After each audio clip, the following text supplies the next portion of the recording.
Hi అండి, part షేప్కి potli balls stitching చేద్దాము.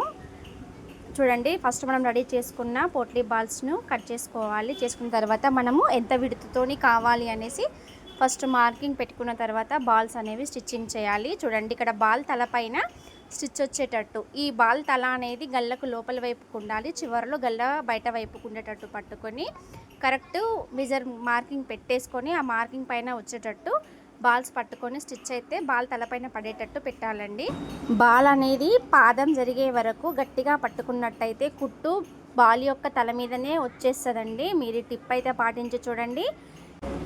Extra పీసులన్నీ cutting చేసుకున్న తర్వాత మెయిన్ క్లాత్కి ఈ బాల్స్ లోపల వైపు వెళ్ళేటట్టు పెట్టుకొని ఇంతకుముందు వేసిన కుట్టు పైననే మెల్లిగా కుట్టుకుంటూ అదే కుట్టు పైన కుట్టు పడేటట్టు వేసుకొని ఈ విధంగా లైనింగ్ తిరగేసుకోవడం వల్ల మనం ఇంతకుముందు పెట్టిన బాల్స్ అనేవి బయటకు వచ్చేస్తాయి. చాలా నీట్ ఫినిషింగ్ అయితే వస్తుంది.